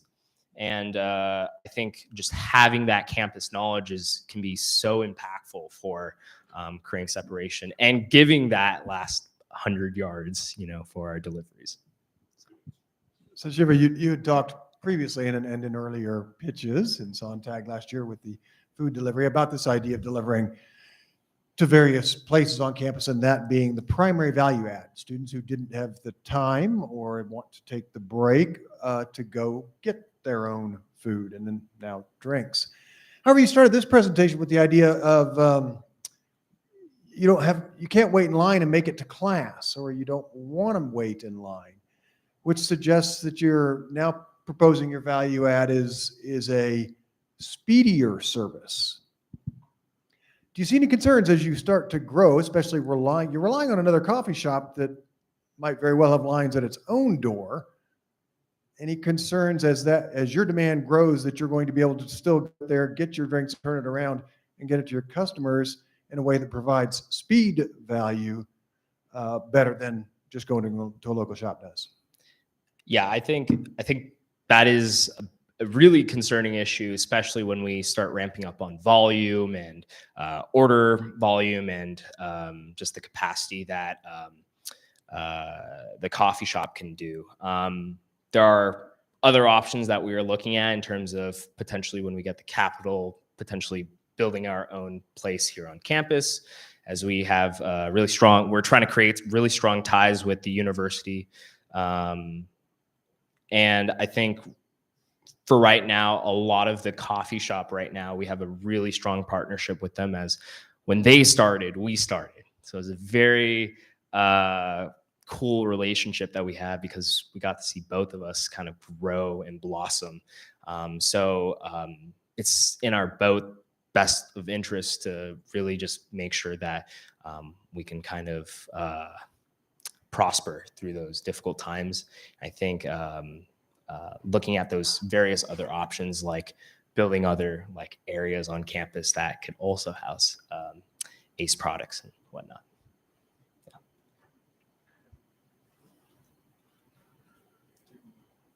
You guys want to ask any questions, audience? Yeah, I got a good one. How sensitive do you know if your customers are really sensitive to the logistics side of it, like you saying, the speed is really your value in the value chain.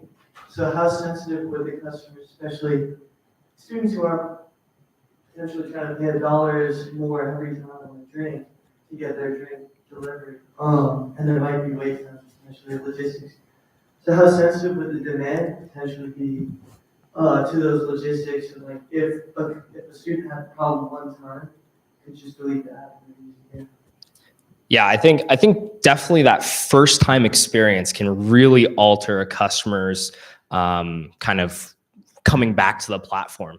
So we're always looking at ways to be able to give the best customer experience possible. And what I mean by that is really taking the Zappos model, where we want to talk to our customers. We want to be more out there with our customers. So we want to hear, we want to call, we want to talk with all of our customers. In terms of sensitivity, oftentimes if we have a bad experience with our delivery, oftentimes, and we've done this before during the summertime, because we beta tested over the summer before launching this fall semester.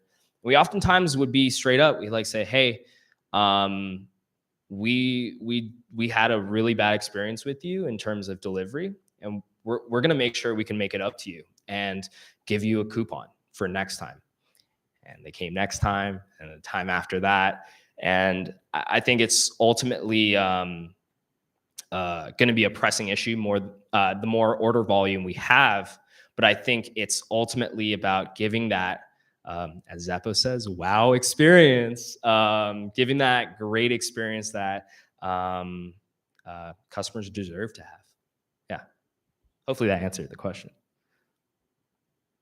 So what sort of employment model are you looking for with the way that the delivery people in our season? Are you thinking of more of a Uber model where you're crowdsourcing the work effort? And if so, what sort of incentives are you offering the delivery people that you're trying to bring in if you're crowdsourcing it to the students or the students by the students? How does your incentives measure to like just straight up Uber Eats or working like at a static job or something like that?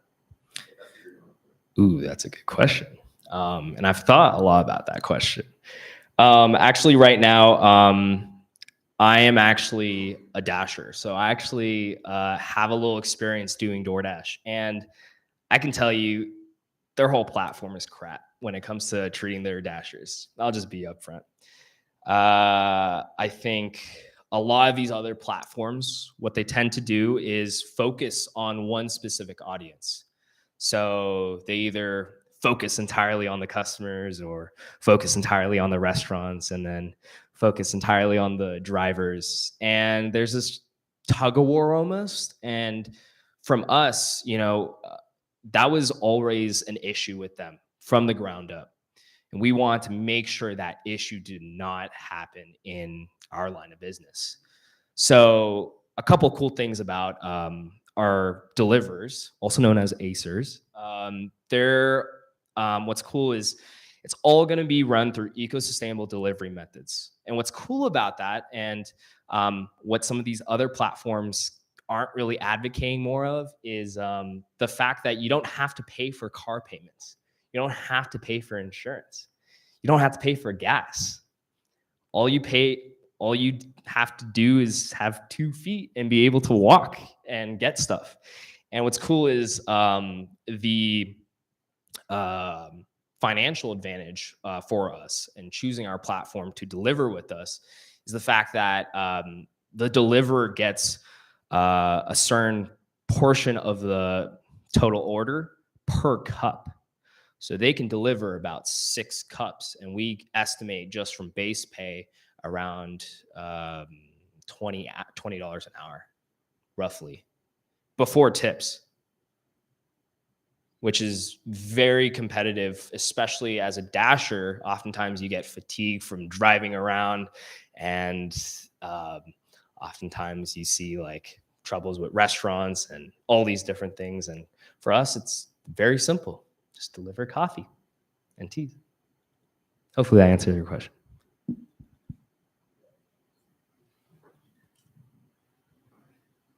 So mine's more of kind of a thought and getting your general ideas.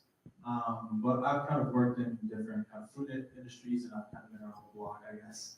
But one thing that used to happen in some of these food places is sometimes when we get an online order, there's more of like a variety order. So like we prioritize that over certain orders. And so a question for you, or kind of thoughts, general thoughts, is have you ever thought of, because it seems like a general theme is maybe speed and delivery being some key components in all this.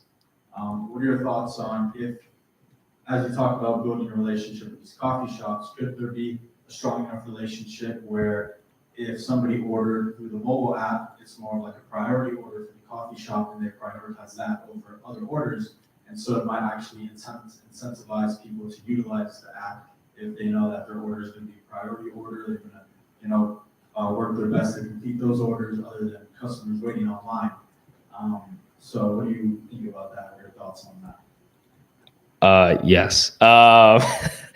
We have thought of potential future solutions that could pretty much cater towards that type of experience. So I know a lot of delivery services have built in like monthly, annual, or monthly like memberships and whatnot. I don't want to get too much in detail of what that would entail, but that would certainly be something of an advantage with a monthly membership with our platform when that does come into fruition.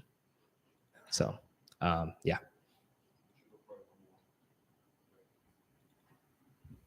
So you described two things that, it's kind of a two-part question. One, you said no cost of insurance. So are you employing them as regular W-2 employees covered by benefits and insurance? And the second part of the question is you've described a per cup commission. What controls do you have in place to prevent your delivery people from waiting at the coffee shop for the next order to come in and delaying the first or second cup? Yeah, so to answer the first question, we are utilizing a similar type of structure as like Uber Eats, DoorDash, where we're going to be contracting out. So no liabilities or insurance that we have to give out. We do look at, because for me, I like to have a personal touch with every deliverer we hire and talk to. So I always like to talk about all those little small details with them and build a relationship with that deliverer. So in terms of the legality of the deliverer side, they are going to be contractors and they will have to have some type of insurance, which is usually, we found that a majority of students usually have from their parents. And then what was your second question again? Sorry. You have conflicting contingencies of commission by volume delivery and a speedy service offering. What controls do you have in place to prevent a deliverer from just waiting at the coffee shop and delaying the first or second order to get another order up their hourly commission? Yeah, so it's a very complex type of system. So I'll give you the scenario where if we did get an influx of orders and we didn't have enough deliverers, I think the biggest thing that comes into mind is like when you don't have enough deliverers, you're going to be stuck with small supply of being able to cater to that demand. I think the biggest thing for us is we're implementing systems within the app. So if we do get that high traffic and those high order volumes, if we don't have the supply to offer that, we do have sort of time windows that we start to potentially implement in the back end of the service. And these are all things that we haven't experienced yet. So we haven't really learned or figured out or solved a lot of those more situations. But I can tell you that we do have a lot of people we look up to or turn to regarding potential solutions when it comes to situations like that.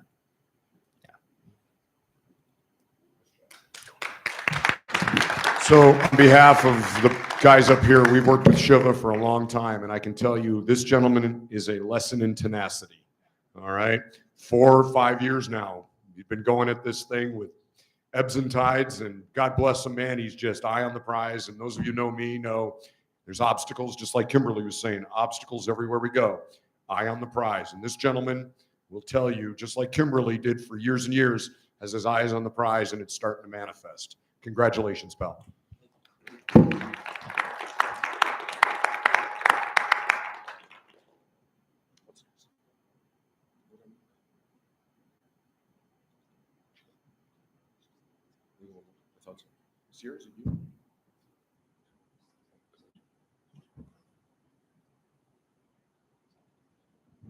So, ladies and gentlemen, I'm not sure what happened to Armina. Oh, here she comes. Come on out and introduce. So this is Sierra Hickson, ladies and gentlemen. Sierra's an entrepreneur, and she's also the president of the Entrepreneurs Club. And I've had the honor and pleasure to work with her now for probably the last year when she came up with this idea. And it's kind of near and dear to me because it started with her grandma. So that's all I'm going to say. Nice to see you, Sierra. Hi guys, nice to see you. Yeah, I am a transfer student here at UNR. This is my second year here.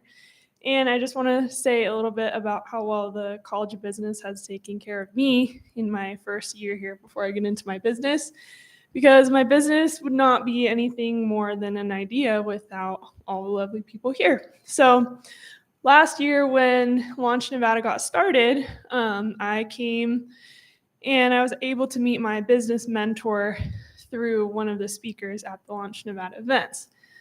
Then in the spring, entered the Sontag competition and just continued to grow my idea and get feedback from there.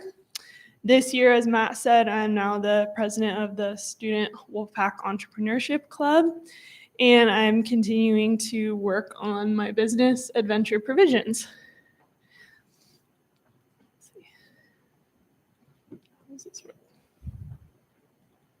There we go. So I am very, very invested in all of my outdoor recreation hobbies. I'm a backpacker, I'm a rock climber. And in 2018, I was a vegan athlete embarking on the Tahoe Rim Trail. And during this process, I realized the limited availability and quality of options for dehydrated backpacking meals with people with the same dietary restrictions as me. So my grandmother, Judy, from the love of her heart, helped me cook a bunch of vegan meals and dehydrate them in her little countertop jerky dehydrator. Packed those up, took them on the trail with me, and had a way better time than I would have relying on ramen and Oreos and whatever processed vegan foods that can be brought on other trail endeavors. So that's where we started in 2018. And didn't have much behind me to pursue that idea until I came to UNR last year, as I said. So some of the issues that I started looking at when thinking about starting this business was nutrition for people participating in these athletic activities, the limited options, and the bland taste in those available options. And I wanted to create something with more options, better taste, and most importantly, stronger nutrition for people with restricted dietary options. So this is what I started, Adventure Provisions. These are my first 4 meals that are all vegan and gluten-free. And I believe that with all of our incredible food options and technology today, you shouldn't have to compromise anymore.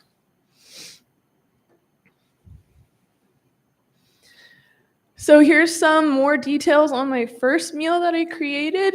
This is a 3-bean protein chili that is dehydrated and packaged in a Mylar pouch. So all you need to do is add boiling water while you're on the trail, and you have a hot, healthy, and nutritious meal. I can produce this product for a little under $5, and I'm selling it for $11.99. So I have healthy profit margins on this one.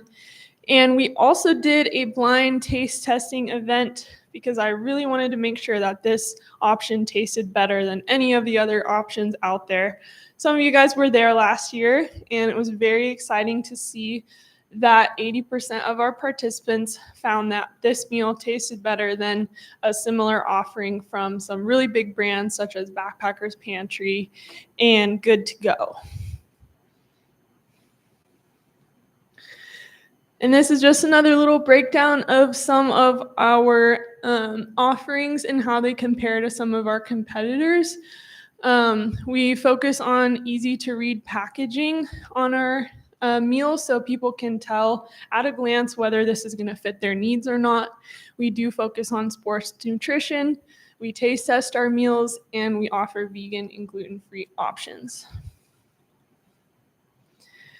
And we also wanted to look at some of the reviews of similar products because yes, they do exist, vegan and gluten-free backpacking meals, but as the consumer's consensus, not all of them are very superb. So lots of comments about flavor and blandness and adding tapatio, and yeah, not great. Oops, there we go.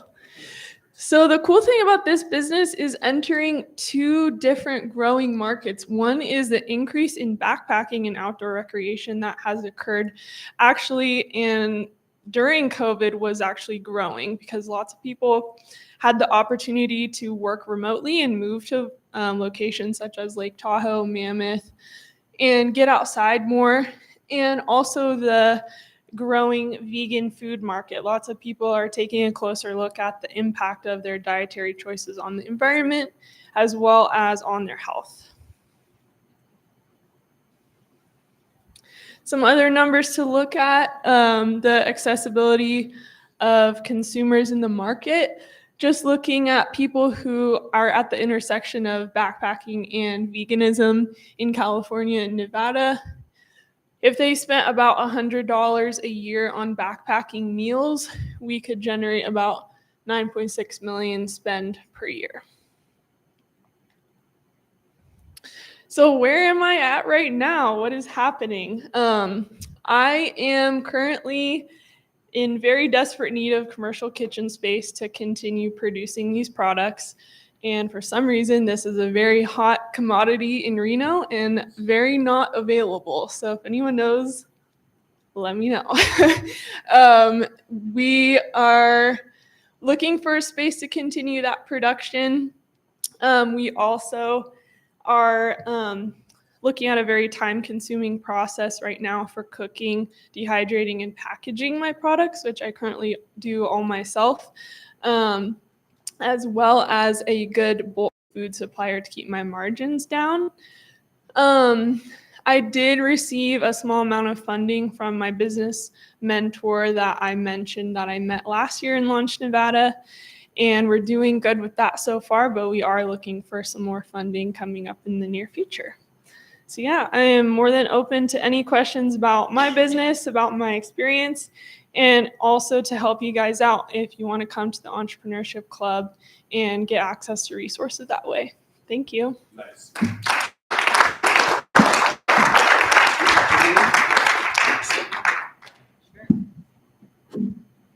So I'm curious, once you're able to find this kitchen space and you're able to work with the bulk suppliers, tell us a little bit about like maybe your 5 to 10 year goals. Totally, yeah. So for Adventure Provisions, although we are focusing initially on accommodating people with vegan, gluten-free type of dietary restrictions, my ultimate vision is to be the company that accommodates all the dietary restrictions. So whether you eat meat, but you're gluten-free, or you're keto, or you're paleo, I want to have an option for you, and I want you to feel good about eating it and where it comes from. So really accommodating all the dietary restrictions that you can imagine, as well as people having a reputation for tasting the best. Backpacking food in general does get a bad rap for being not very tasty, and it's kind of something that you're kind of forced to tolerate. And I really want to change that narrative. Outstanding. As a lactose intolerant man, lactoid, yes. Thanks. I appreciate, and somebody who likes to backpack, I appreciate this. As you ramp up, your ability to produce more, what are you thinking about doing? How are you going to grow awareness? How do you think of growing your market? Are you thinking of advertising in general? Social media, of course, I'm sure is going to be mentioned in this answer. Creating ambassadors, others that are promoting your things for you. Tell me a little bit about your marketing plans. Totally. Yeah. So I have already had the good fortune to work with a marketing team composed of UNR students. Thanks to Matt for the connection on that. We have been focusing on our social media presence on Instagram, TikTok, and Facebook. And it's kind of an interesting space for marketing right now because people are formulating ads like social media posts where someone starts engaging with content that is appealing to them, and it's a beautiful video of someone backpacking, and then, oh wait, what are they eating? oh, that looks cool, and you think it's a social media post and it's really an ad. So we're really trying to tap into that space as well as the social media influencer space with sending people with large profile accounts our meals to try out, which is something I've already started reaching out to people. Hey, do you want to try this? Does this look interesting to you? Would you be willing to do a review for me? And just building awareness that way, because for us, our proof is really in testing the product. And once I give someone a sample, I'm pretty confident that they are going to want to share this with other people who have the same need. So Sierra, I've got some inside knowledge working with you for this time, and I'm super proud where you are and what you've done in 1 year. It's amazing. And you've shown that it doesn't take years to build a company. It can be built in days, weeks, months, which is one of the things that I teach. So I'm super proud of you. That being said, I also have news for you that you don't know, nor does anyone in the audience. You gave me some samples to take and to test. I gave one sample to a very, very finicky set of taste testers, my 9-year-old twin girls, and they love the peanut butter oatmeal. No kidding. It was awesome. The chocolate peanut butter oatmeal. Yeah, you got to get another one for dad. Okay. I also gave one to my brother, who's an avid hunter and outdoorsman. He was out visiting after you and I got together a few weeks ago, and he was heading back out to go shoot things. He didn't get anything. So for those of you, don't worry. He's terrible. It's good. Anyway, but as he was out elk hunting and stuff, he took your chili. And it was fantastic. But there was one concern he had that he brought to me that I hadn't even known about on your instructions. And in the instructions in the back, you talk about how to prepare and cook. But one of the things you talk about is how it needs to sit for, gosh, I want to say 20, 30 minutes. And at that time, he was in Idaho, it got cold.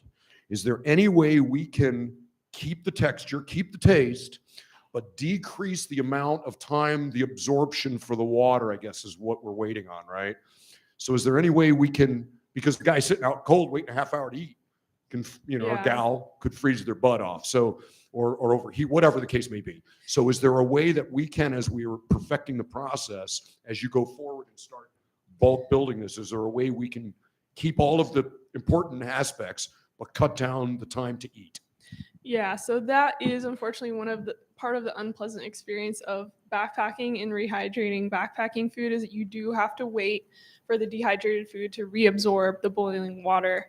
And there's some things that we can do to somewhat mitigate it, but it is part of the experience of eating dehydrated food, so we can't totally take it away. Yeah. Something that I did run into, which was a little tweak that I made, I have a curry recipe that has chickpeas in it. And when I was testing the rehydration of the curry recipe, and those chickpeas would not rehydrate at the same speed as the rest of the meal. They were these crunchy little things stuck in there, and the rest of it was a nice texture. So what I did was, when I was cooking the meal, I would mash up the chickpeas. Okay. And so there's chickpeas in there. They're not whole anymore, but they're mashed up, and now they rehydrate faster than having a whole bean in there. So I'm trying to find solutions like that where I can make the meal itself rehydrate faster. There are certain ingredients that don't do so well with that. There are certain vegetables that don't do so well with that. So it's really a matter of testing for me. But another good thing about that is that fortunately, those Mylar bags actually keep the food pretty warm while it is rehydrating. So you're not ending up waiting 20 minutes for your dinner and it's cold. It is still warm once you as your competitors, though, as my brother noted, it's usually 10 minutes, 10, 15 minutes.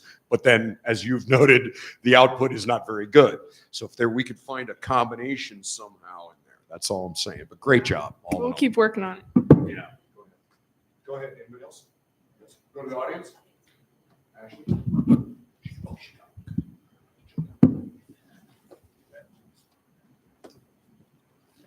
So very coincidentally, me and my friends are actually getting the backpacking right now, and one of us are vegan. So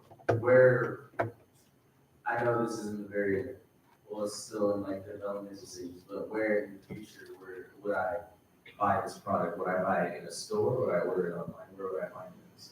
Yeah, so it is available on my website right now. I do have to pause my mass advertisement of my sales until I can get my commercial production space. But I am more than happy to give out to friends and family to test meals right now. I do have them made. So you can talk to me and I can give you some to try. In the future, we will be selling on our website, adventureprovisions.com, as well as approaching some outdoor recreation retailers like REI and local gear stores to sell our meals in their stores.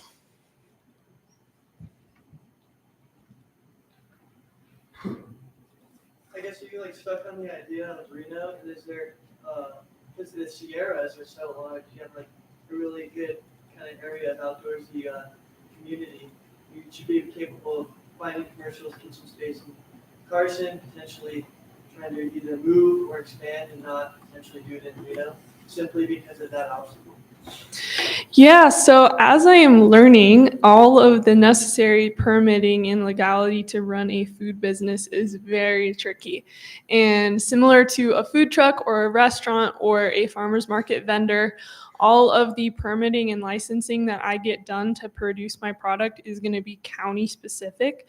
So if I want to produce it in Washoe County, and then if I move to another place, let's say even another state in Southlake, I'm going to have to redo all of that permitting and basically approval by the health department. It's tricky. So one of the things, the ideas I have, we'll go to question. I know, Sierra, your big challenge, and it right now the one you know about, to Kimberly's point, there may be a lot you don't know about. That's okay. Don't worry about them. The one you do know about is the kitchen. One of the things I'm going to suggest is that we go find somebody who owns a restaurant that isn't working either early in the morning, they're open for lunch and dinner, maybe you could do prep in the morning, or they're open for breakfast and lunch, you know, like a breakfast spot, and we find them and maybe you can use the kitchen in the afternoon or the evening. This would help them, give them a little bit of revenue when they're not using the kitchen. It would give you a discount to be able to do that, and it would be a win-win for both parties. And as most of you guys in this room know, that's my big thing, finding ways we can create win-win scenarios. And I know a few restaurant owners, and I know people in here do. Let's see if we can find somebody to help you. What do you think, guys? If we know restaurant owners, let's find somebody to help her. Okay, because that's what this is all about. Yeah, that's my strategy right now. I went and talked to 2 restaurants today before I came here, actually. So trying to start going around and pitching to restaurants. Hey, do you want to make some extra rent when you're not even working using your kitchen? Perfect, right? Yeah. So I'm wondering, since you're in the beginning stages of your company and you're just starting to consider getting like a commercial kitchen, I'm wondering about the packaging. Like, would you consider getting a co-packer or something like that to help make it more efficient and get the packaging done more faster as well as you grow? Yeah, absolutely. That is a big goal for me, is to outsource everything, the cooking, the packaging, the labeling. Right now, my labeling and packaging process looks like me designing my labels on my computer and printing them out onto sticker vinyl on my inkjet printer and cutting them out and sticking them onto the Mylar bags, which is very time consuming. The issue outsourcing things like that is minimums. So if I want to get my labels produced by someone else, or if I want to get my food cooked and packaged by someone else, I'm looking at like minimums of 10,000 units. So I have to generate the demand for that and the revenue to be sure that I'm going to sell those products. But yes, eventually.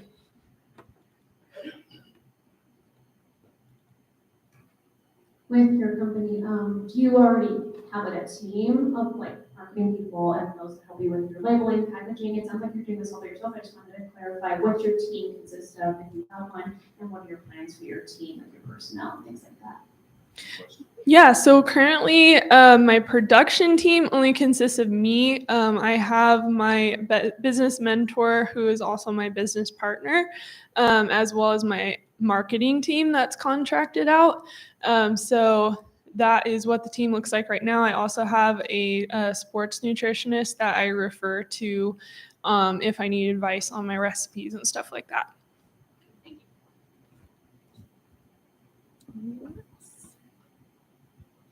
Thanks, guys.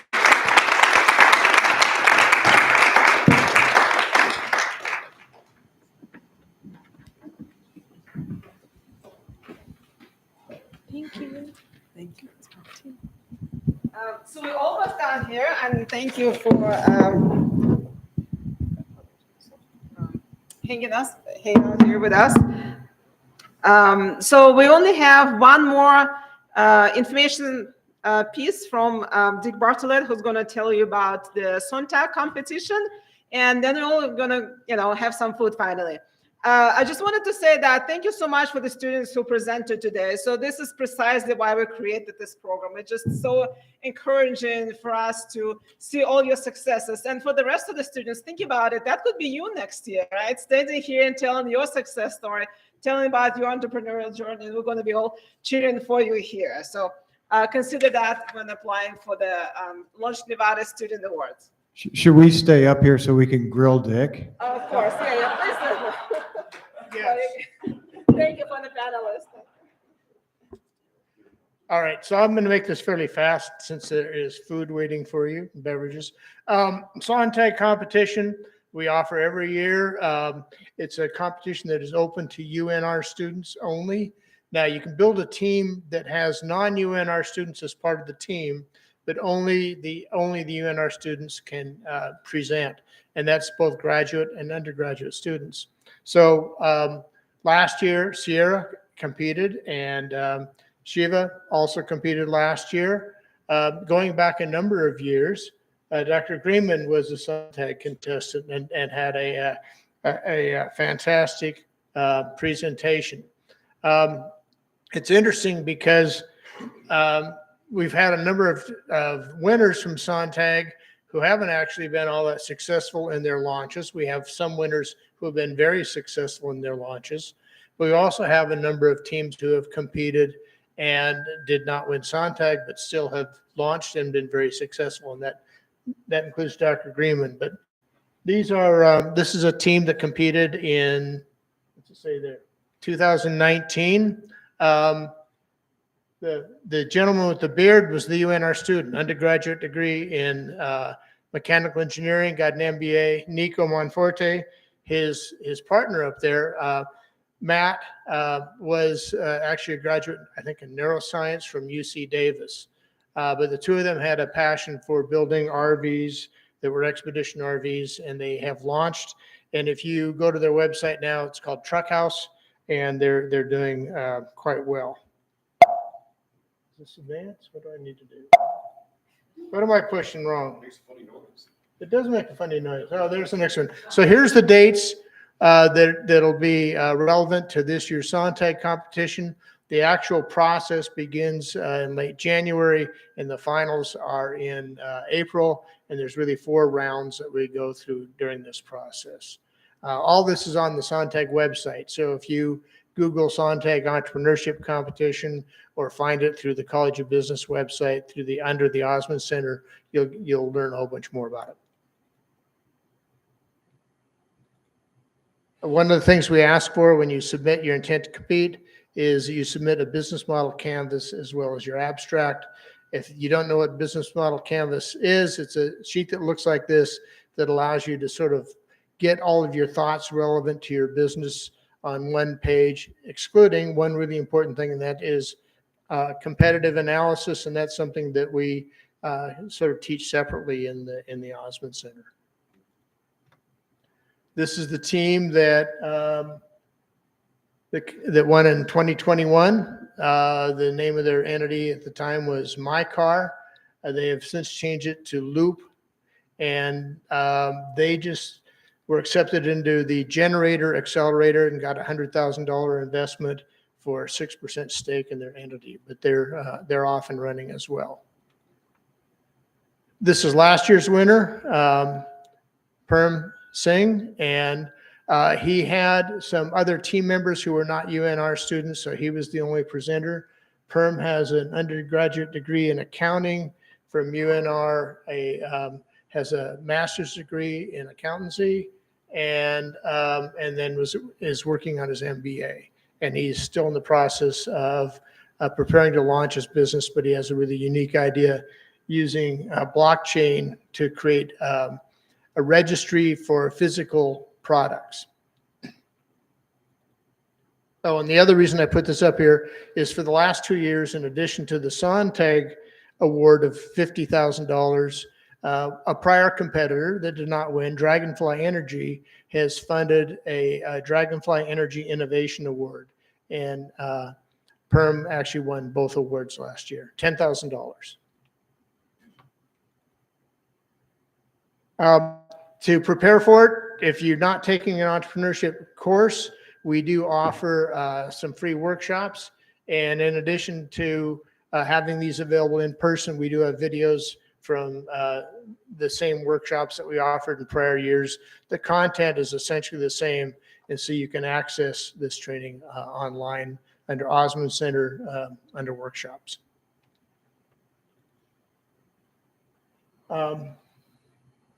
So that mentions the videos and how to reach us and the different topics that we cover. Our registration will be open probably about mid-November. We'll get the information out across campus, and then the actual deadline will be in late January. Finally, if you have any questions, you can email me directly. You can come into the Osmond Center. It's in AB 402. And I think that was it.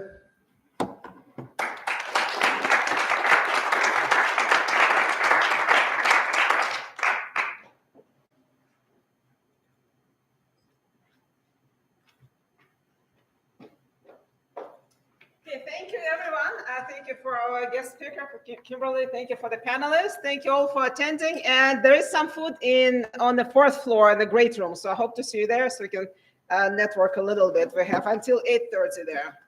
Thank you.